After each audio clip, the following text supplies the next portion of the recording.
Feora the Conquering Flame. Feora has always been certain of her course, beholden to no one, and answering primarily to her own ambition. These qualities are remarkable in a society that so often crushes personal initiative and forces obedience.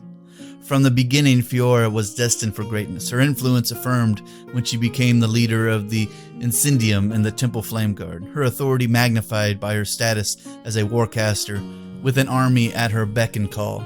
Her aspirations have always been higher, to rule the theocracy, and the time has come when her flame may rise to the ultimate ascendancy.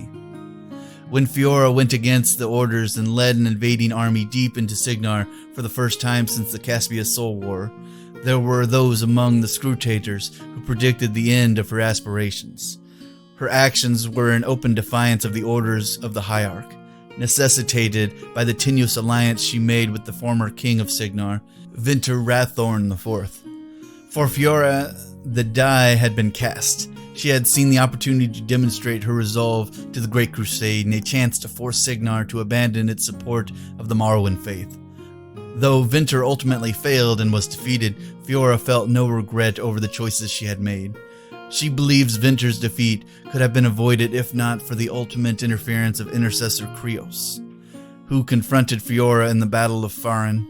Speaking with the authority of the Hierarch, he ordered Feora to withdraw. She felt compelled to obey in this instance. The alternative would have been a bloody feud between the Temple Flame Guard and the Knights Exemplar, a conflict that would have divided the armed might of the Protectorate and left them vulnerable to their enemies. When Feora was subsequently brought before the Synod, she passionately argued the merits of her course with rhetoric that stirred the hearts of the gathered Viscos. Though they would not speak ill of the Hierarch, the majority of who witnessed Feora's testimony were convinced. Her words revealed his choices as short-sighted and timid against the blazing glory of Feora's lofty aspirations. The end result of the trial was not Feora's punishment or disgrace, as the scrutators predicted, but her emboldenment in the eyes of the soldiers, the clergy, and the commoners alike. Against such groundswell of support, the scrutators were powerless to rebuke her. The majority of the Synod deemed her disobedience forgiven as an attempt to answer to the divine will of Menoth as she saw it, a duty every priest must obey. Feora continues on her rising trajectory within the Protectorate. Since being absolved of her alleged crimes, she has taken the reins of the Southern Army like never before and has extended her participation in crusades abroad. Though she has considered support in the Synod, there is no denying a strain exists between the priestess and the aging Hierarch Severus, whose authority was undermined by her actions. Some fear conflict is inevitable. With Severus nearing the end of his life, Feora continues to solidify her place at the heart of the nation's dawning golden age. So, instead of her getting in trouble for taking the reins and taking her army into Signar, she was so passionate about it, and so passionate that, Menoth told her to do it, that she is not being punished. That's not going to end badly at all. But we shall find out in the coming chapters of this. But let's see what Mark 3 to Mark 4 changes she has. I'm doubting there's all that much, but we never know.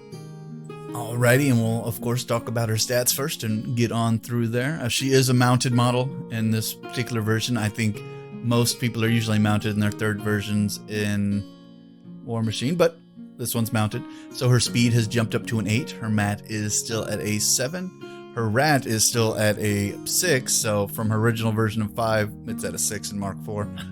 Her defense is 14 and her armor is 18. And as a horse, she was given breakthrough, because she's a cavalry model. She still has her immunity to fire, and she still has her dual attack.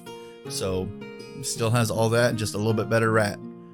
And I appreciate that all horses have breakthrough. I'm not sure if they did in Mark 3, but it's now a ability that every mounted model seems to have. But let's go over her special abilities.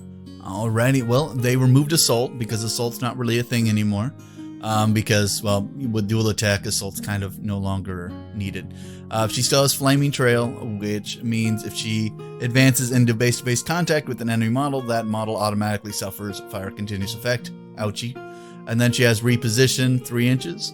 So I imagine with those two moves, you could always light up two different models, because after you do base-to-base contact one enemy and you have reposition, you could walk into base-to-base contact with another enemy and cause flame on two or more models. So that would be cool.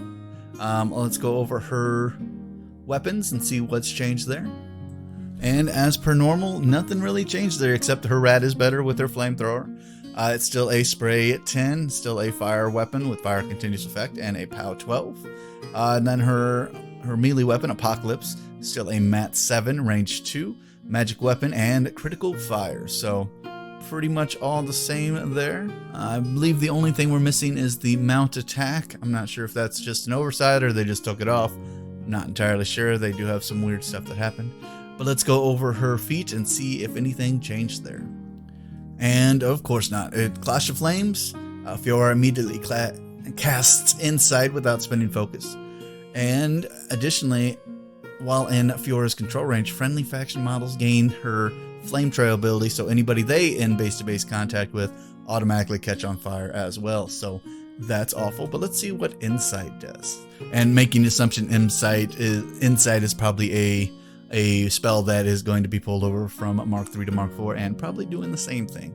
So friendly faction models still gain a +2 to attack and damage rolls against enemy models that are within the spellcaster's command range. Although command is now a flat 10 inches, so that is what we doing. But that is a hefty +2 to attack and +2 damage rolls, and you're automatically catching your enemies on fire as well. So that is awful. So let's see what else has changed. Or not changed, rather. So we still have a Banishing Ward, and it still does the same thing. Enemy upkeep spells and animes on target model/unit are expired, so that's awesome. And we still have Fire Step, and everybody knows what Fire Step does. Enemy models currently within 2 inches of the spellcaster suffer a power 13 fire damage roll, and then the spellcaster can move 2 inches from her current location. Then looks like a spell we gained was Immolation. Immolation causes fire damage, and on a critical effect, models hit suffer fire continuous effect because she is a Protectorate, and they figured she probably needs to have a fire damage roll. Looks like one of the spells that one replaced was she lost Molten Metal. Target Warjack suffers 1 point of fire damage to each column on its power or on its damage grid, which is especially for lower armored Warjacks or lower health Warjacks is awful. So I can understand why they removed that, because yeah, she can just keep doing that and knock out what, 18 health without even having to roll 1 damage roll. Yeah, I can understand why they removed that. And then she still has her Redline, which I always enjoyed Redline. I think Redline is a fantastic spell. So what Redline does is, and they changed up the wording a little bit because we no longer have strength and Mark 4. We just have attack damage rolls or melee attack damage rolls. So that's what they changed. But target Warjack in the spellcaster's battle group gains a +2 speed and can run, charge, and make slam or trample power attacks without spending focus. Additionally, affected models gain +2 to the melee damage rolls and collateral damage rolls. And then at the end of each of those activations, the Warjack suffers a D3 damage points. And yes, it's upkeepable, so if you want to keep, injuring your guys over and over again, if you have mechanics, this would be the time for them. But yeah, it makes them way faster and do a lot more damage for melee guys. So yeah, she makes her people way more deadly, and her ability just to catch everybody on fire, that is pretty, part of the course of her. And then her feat allows everybody else in her control range to do the same. So yeah,